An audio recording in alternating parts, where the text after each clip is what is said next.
Great. So SOIL is the Brooklyn-based architectural firm founded by Florian and Jing.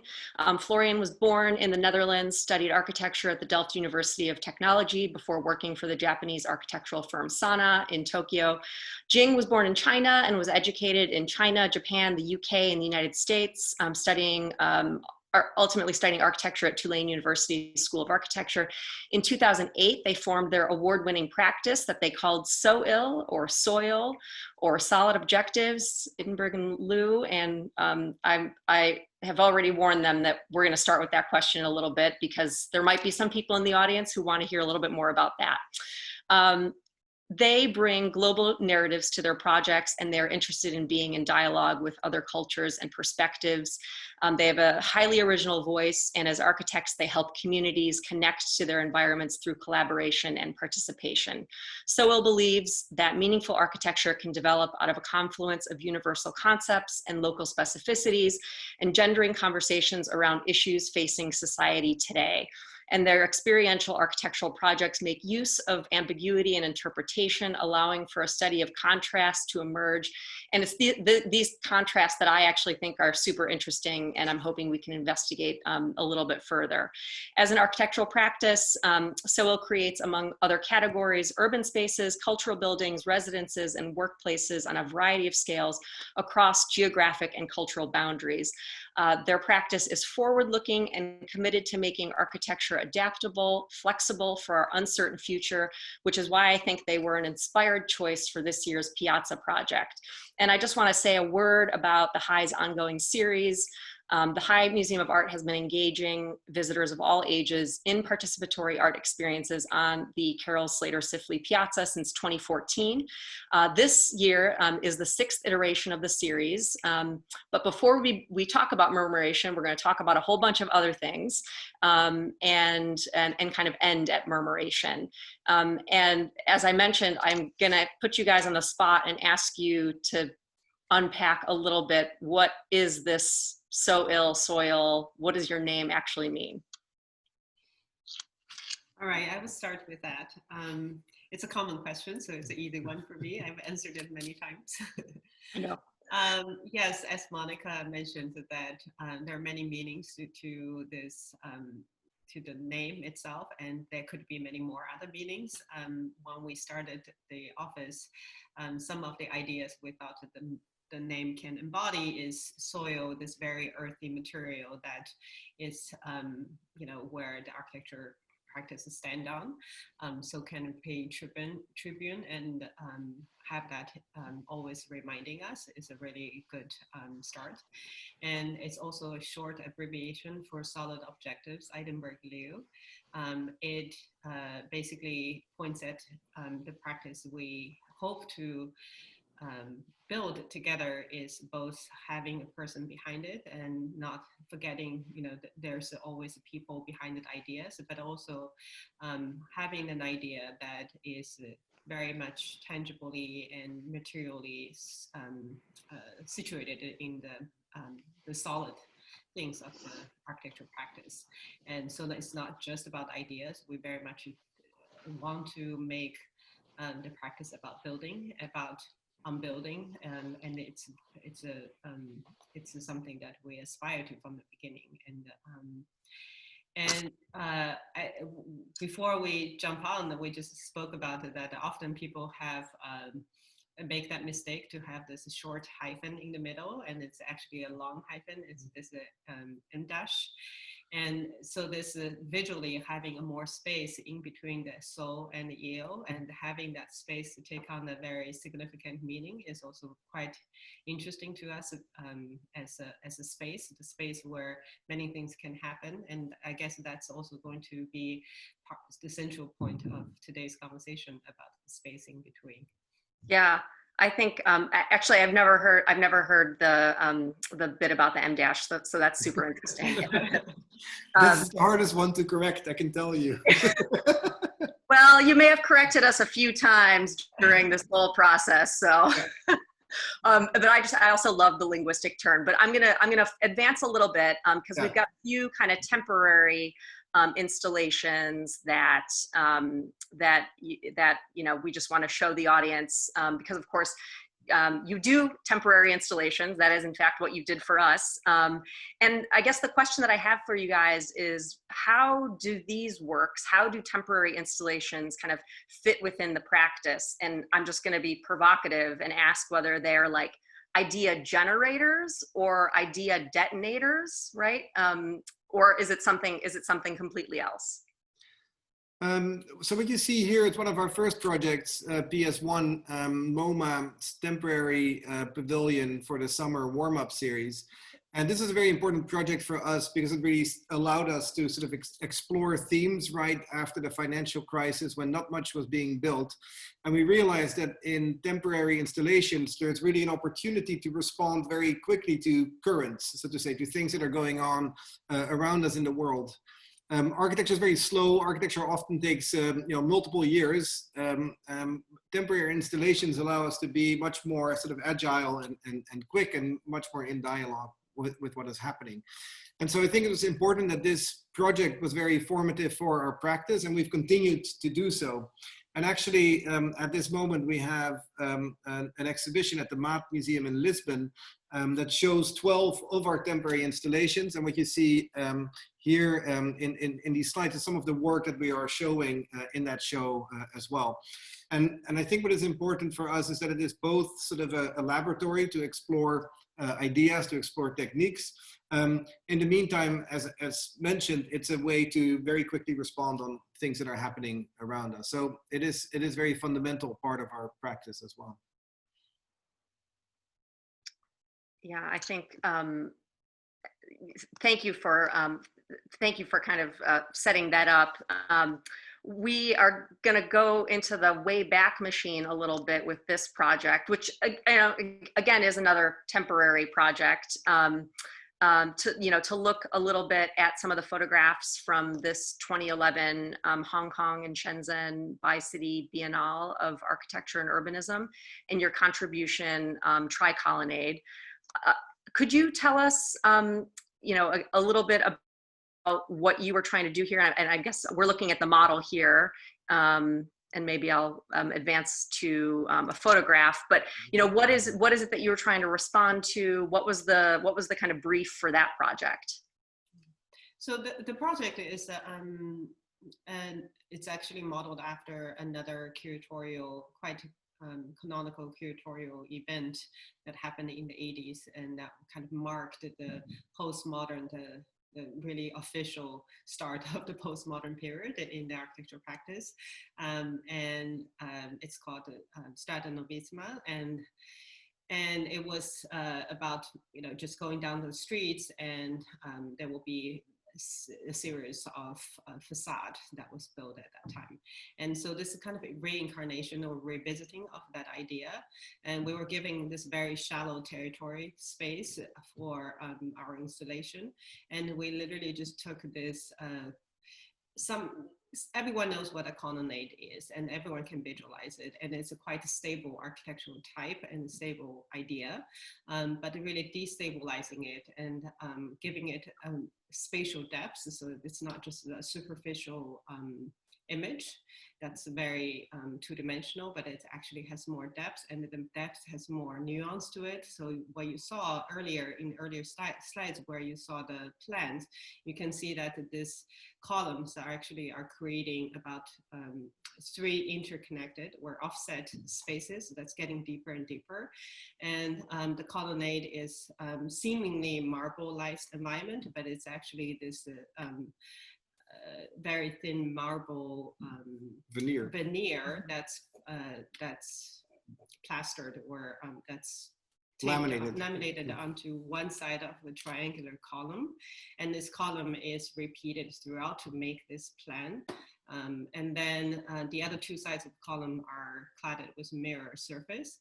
So what you're seeing, this very solid environment, is effectively made out of a lot of reflections. So when you go into the environment yourself, so the viewer, the subject, is also inevitably becoming part of that environment. So when you walk in, you see your own reflections in this very solid looking surfaces. And so the whole idea is just to experientially express that there is always a space behind something that seems very stable and seems very unquestionable and seems very static as an idea, but there's always a space to revisit it and re-question it. And the depth is something that is very personal to explore. So that was kind of experientializing that concept in this project. Yeah, I mean, when I was looking at the photographs and this, you know, I mean, I think you're going down a really like philosophical, you know, path, right? Because for me, it's like, okay, how could it be both a facade and an interior at the same time? Which again, I think gets back to this kind of conceptual sleight of hand that you were trying to engage with. I wonder if you could, you know, speak a little bit more about what you were trying to communicate, you know, with that idea. What did you want the, you know, the visitor to kind of take away from that? Well, so, and I think Jing already mentioned the prompt was really make a facade and show your work behind it. And it was also somewhat of a critique of what is being asked often of architects, is to just make a skin and we'll take care of the rest behind it, so to say. And so what really this is an exploration in how to deepen, so to say, that layer and make the layer between or in between a space that can be experienced. More and more, and you know, indeed, as Jing mentioned, this sort of prompt which prompted postmodernism was indeed this idea: we have a box and we clad it with something. And often now architects are asked to do just that. And so this was more also for ourselves to sort of carve out an agenda in a space to say, hey, what is in that zone in between? And can that zone be actually the space where we experience something and where in some way we can maybe get lost or, you know, we can move through. So it was very much about carving sort of a space between the streets, so to say, and the interior as sort of an ambiguous in-between space. Yeah, I'm going to shamelessly plug your book here, which High Museum members you can find at the museum shop. But the reason I'm going to shamelessly plug it is because the photographs for this particular project are like super beautiful, and they're printed on this, like with this foil, like mirrored foil kind of surface. And obviously I get what, you know, the rationale behind that, but all of that, which was clearly like, a lot of effort on your part, because those photographs are super different from the other photographs that were in there. But anyway, all of this led me to think about kind of architecture as image, and, you know, not going down the postmodern kind of rabbit hole, but thinking more about temporary architecture and how, you know, how these projects live on in the, you know, after they're kind of gone, yeah, if you will. And I wonder if you guys can, you know, speak a little bit about your, you know, what your thoughts are on that, and you know, if you want to do it with this project or just kind of broadly. I'm just curious. Well, for me, interestingly enough, I was not even able to go to this installation. So Jing was the only one who actually could experience it. And for me, only the image and the videos was the way I experienced it. So maybe Jing can better answer how we can, you know, how that related to the book. Well, I think the question of how does the work live on is interesting, because it brings also into the conversation this concept of life, because a building, you know, occupies, no matter how long the life of the building is, it's not temporary, right? Like it's there for a few weeks at least, and sometimes a few months, sometimes a few years, few centuries. So there is a much longer duration that it has that presence. It asserts that presence, and whereas life and how you occupy the building is very transient. And I think that what we are trying to do is to hope that in all of our buildings, even if it's temporary, so to say, like shorter time span or longer time span, whoever is encountering that building or that environment and going to that space can live many, many different lives in that environment. Is so similar to our, you know, names, that there's not just one experience, that the building is the intention of the designer is so much kind of authoritative in that space, but it's really opening up a space for people who go into that space to take their own versions of experience. So I think, yeah, I mean, in this project, it was in a very design-heavy environment. It was realized, so a lot of the designers were the audience. It's heavily design-oriented audience, and I guess it lives on both as an experiential installation, but also as a discursive installation. And I'm sure that the conversation will continue to evolve of what's the depths behind this project. Yeah. Correct me if I'm wrong. I think at the same time you were designing this, the Kukye Gallery in Seoul, or you probably had been working on it for much longer. But this one was completed in 2012. And so for those in the audience that are not familiar with this project, this is a contemporary art gallery for which you guys created flexible spaces for multiple functions. I mean, the photographs here are just so stunning. And as I was saying beforehand, I desperately want to go to South Korea to experience this, because this mesh skin is outrageous. But we'll get there. But I wonder if you could, you know, tell us a little bit about this project, and starting with hopefully my screen will move. But you have a wonderful slide of what I imagine is the streets around this. Yeah. So the space you just the gallery you just showed before is the interior, and so we were asked to introduce, you know, a white cube, but in this, so which is very much a generic, you know, universal space for art in this very particular, very beautiful historic neighborhood in the north of Seoul. And so the challenge was how to rhyme, so to say, this very hard and abstract white generic cube within this very fine grain context. It is a historical district, actually, and a very beautiful neighborhood. And so gradually this area is becoming popular for galleries and people walking and spending their weekends there. And so we were asked to insert this box. So we were wondering really, how do we you know, establish that relationship between the very specific site and the very sort of generic white gallery space. And so that was the task, right? That was the challenge. And indeed, as you mentioned, this happened right sort of at the same time as PS1 and the Tri-Colonnade. So all these projects sort of happened at the same time. Just this is a real building, and that takes longer to realize. But so here you see the model that we brought, which is basically this white cube. And we said, let's enmesh it in this mist or fog or something that creates sort of this soft boundary. And we built this model and we presented it to the client, and she said, I think it's wonderful, you know, go ahead and make it. But we had no idea what it was. We just knew it needed to have this effect. It had to have this softness, and in some way negotiate the fine grain of the historic context with this abstract art space. And so we had to figure out how to create sort of permanent fog, if you want. And that was sort of what we set out to do. And this is indeed a very important project for our practice, because it actually started also a sort of a strand of material exploration, of this exploration of these skins and the way we organize material. And I mentioned before, museum people, they love to hear that we went to the museum and there we were inspired. We saw this work. It's an armor. It's Chainlink Mesh. It's a medieval armor. It's used indeed, not normally for contemporary architecture, more for people who believe they live in a different era.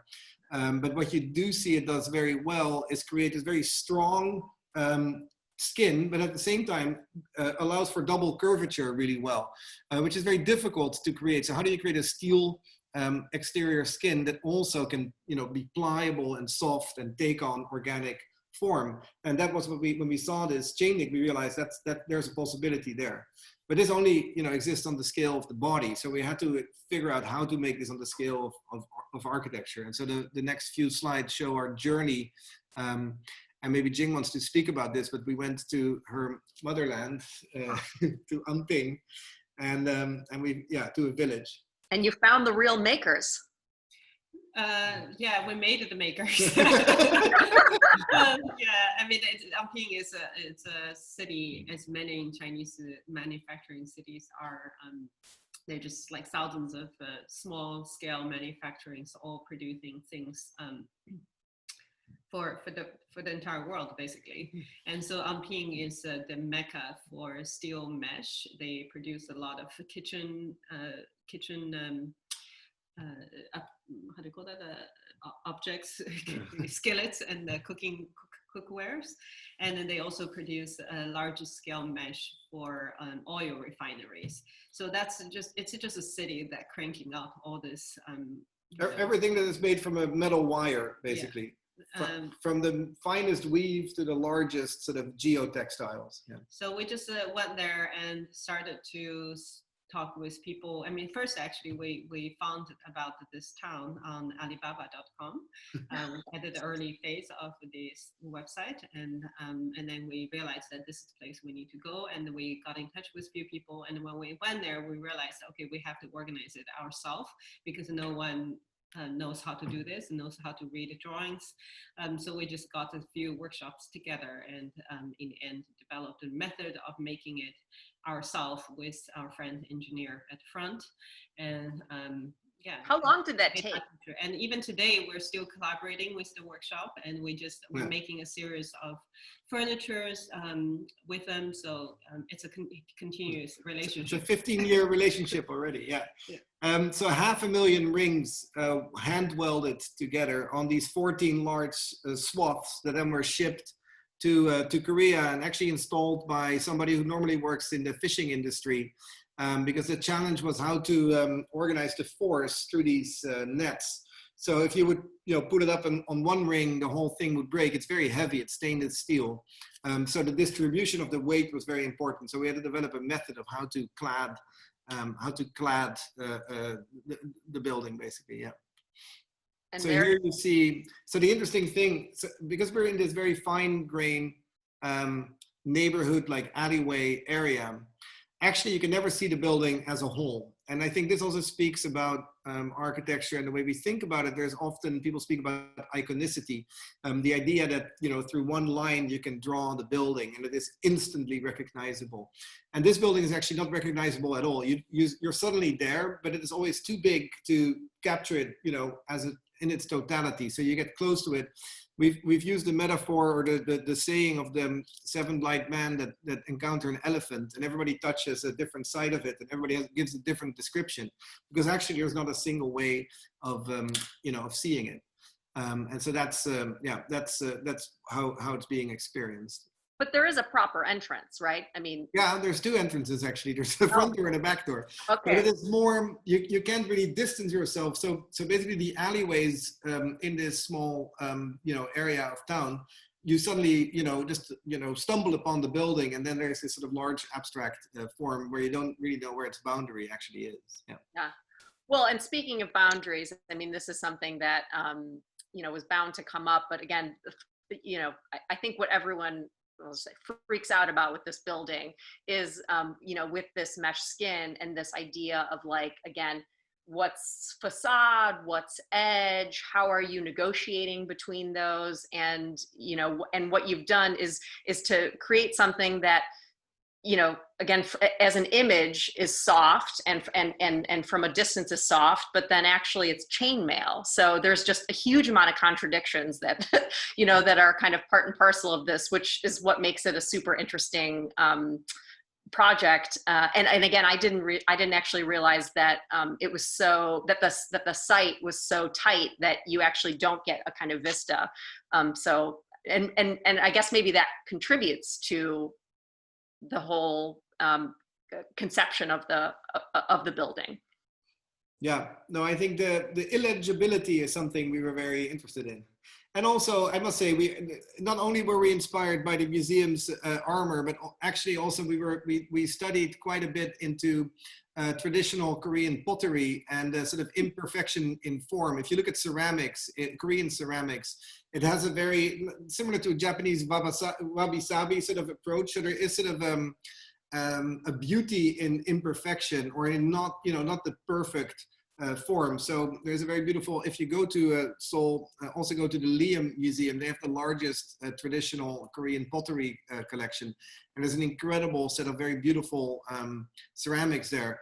But we were very much sort of also looking at this idea of form that is not, you know, symmetrical, and it is not sort of, you know, perfect, so to say, but it has sort of a softness to it as well in its form.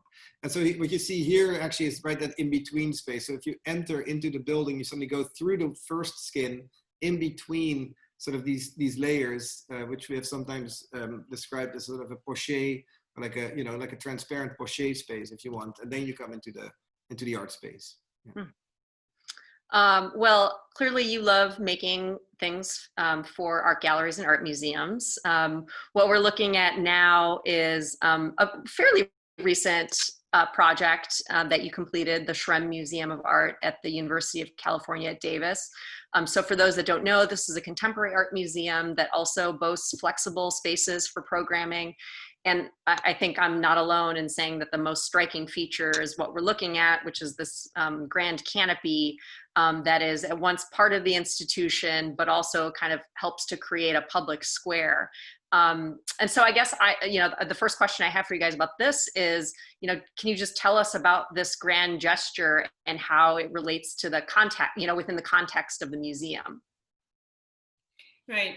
I think here you can see that actually the museum is at the edge of the campus at the University of California at Davis.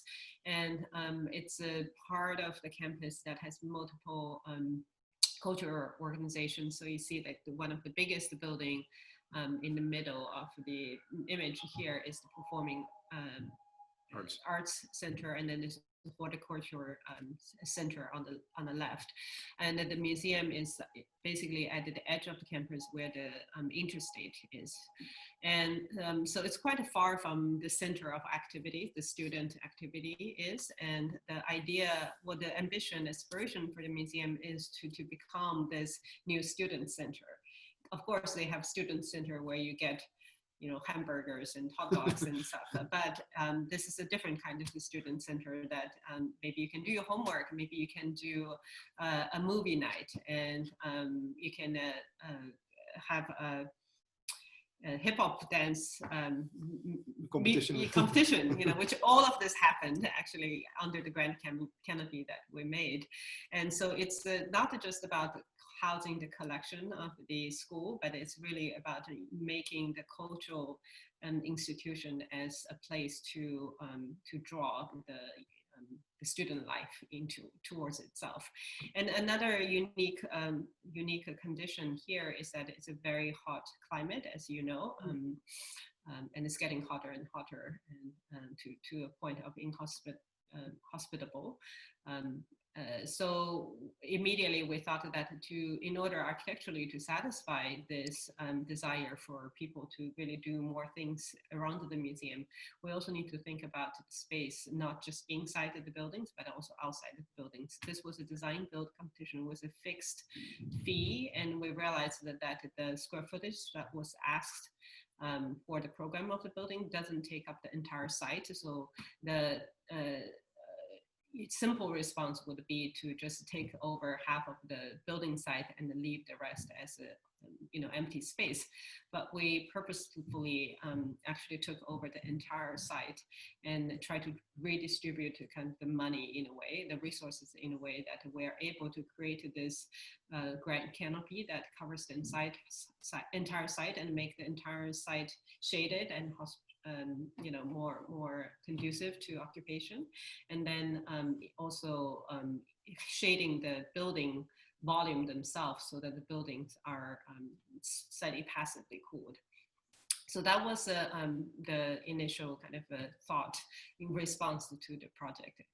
And then this grand canopy, as you saw from the Kuja gallery, is similar to the scheme that we enveloped the gallery with, that it's really this architectural device that expands and delays your threshold. It delays that kind of experience of the threshold, that in-between space. So you're arriving on the site, and before you go into the buildings itself and be participating in the program inside of the building, there's this really generous and really large in-between space where many, many things can happen in a much more democratic and a much more open way. Well, thank you, Jing. That was a beautiful, beautiful lead up, and in talking about canopies to what you've created for us. So I think we should dig into what you've created for the High and for Atlanta at large. The work is called Murmuration, and it was inspired by the city's reputation as a city in the forest, and by the museum's proximity to Piedmont Park. I'm gonna put Jing on the spot a little bit, only because I was again, in the Wayback Machine, I was reading an interview that you did from 2013.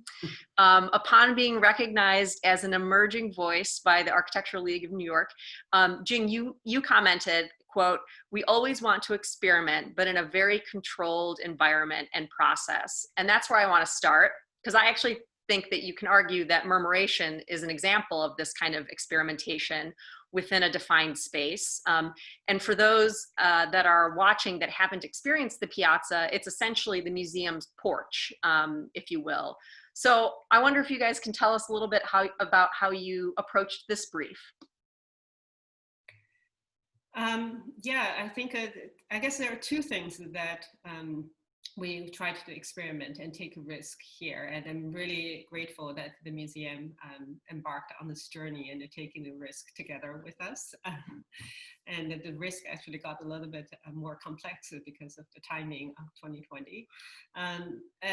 And I think what I meant in saying that we always try to experiment within the kind of knowable, controlled parameters is that we felt that architecture practice often has been put under the pressure of knowing exactly what we're delivering and getting rid of liabilities as much as possible and cut out unknown conditions or result as much as possible, so that it's a huge undertaking, architecture as a project, right?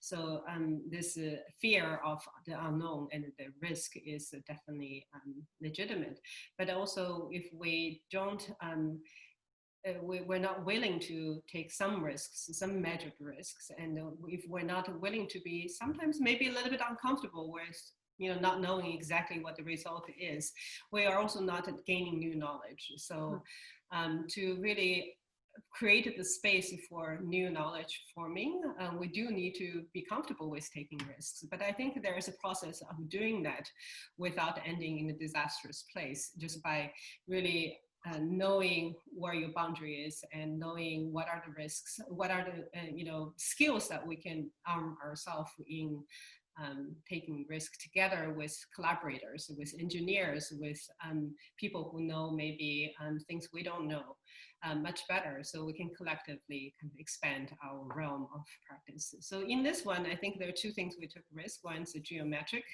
more kind of engineer endeavor, which Florian can talk a little bit more about it.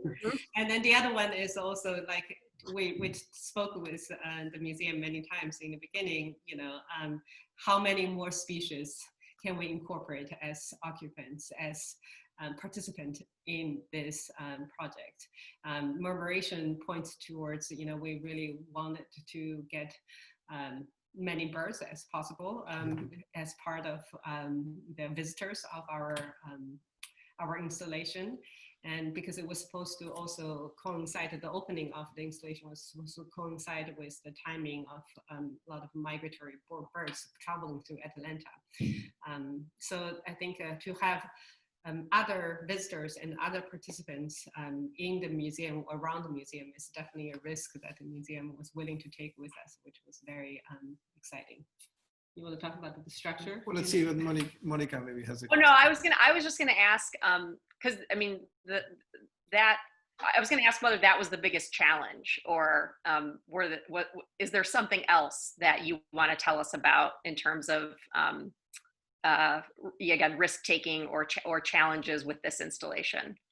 Well, so maybe the structure, it's interesting. It looks as if it is a table with many legs, but actually all the exterior beams are hanging. So there's a structural experimentation here, and we work together with a local structural engineer, Uzun Case, who also was actually the engineer for the for the piano building. So that was that was maybe measured risk. We were sure that the engineer would make sure that the building itself would also be in good shape. But so these large steel beams, they actually hang from the pole, and it's quite a sophisticated structure actually with these tension cables. So that's something that we experimented with, which maybe the lay audience doesn't really see, but it is not often done. Normally, you would just support these beams by putting legs under them. And the other thing is that we want people to sit and hang and be under this structure. This structure itself is already sort of hanging from these posts. And these are 5 independent posts, if you want, that are held together through this ring, but that ring is hung from above. So it's sort of, it's a quite sophisticated and intricate structure basically that then creates this, it's seemingly stable, but at the same time, quite fragile structural organization, with which then people can interact with by hanging from it, sitting under it. We have a seesaw and other types of structures. And this is always the challenge. Actually, with our installation that we started in the beginning at PS1, which was also an interactive and sort of structure that needed to be activated, it seemed that the biggest fun people had is trying to see what is the limit of this system. At what moment does the system actually collapses? And in that sense, it was very much a metaphor for our entire world. And what we try to do with our installation is sort of introduce fragility into the public realm and see how we as people interact with it. And again, here I think some enthusiastic audience participation might produce, might reveal the weakness of the system. But it is exactly within that as well that I think it allows us to ask larger questions and have people participate in those questions. It's like, how do we take care of the world around us? So.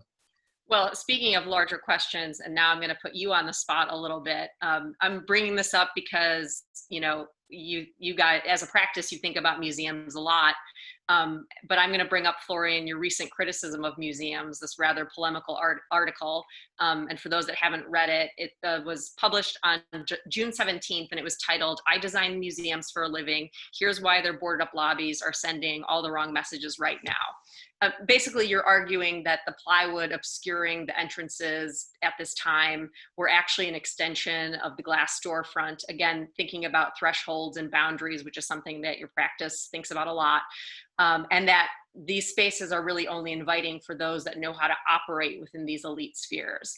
So my question for you guys, and this is again a rather big picture question, is how can we begin thinking or rethinking entrances to museums, and particularly for the High and this project, how could the High's Piazza project kind of aid in this endeavor? Yeah, so indeed, we were very saddened by the position that some institutions took during the Black Lives Matter protests in New York, not making their lobbies available for support for the protests. So basically their restrooms and providing water and help.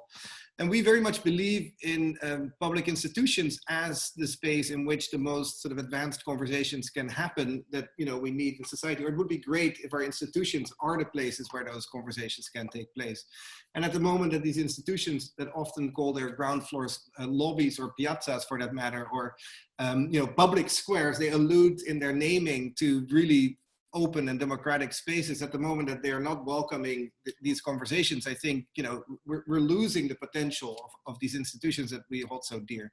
And so I think, again, what we also try to do with this installation, what I think is really important about this program at the High Museum, is that it is an opportunity to invite people in that otherwise wouldn't go through the doors. Even if it is so transparent and so glazed, it still communicates something that might be threatening to certain audiences. So I think there's a real importance in these kind of programs and really using them as real, open gestures to really expand the conversation and make it more inclusive.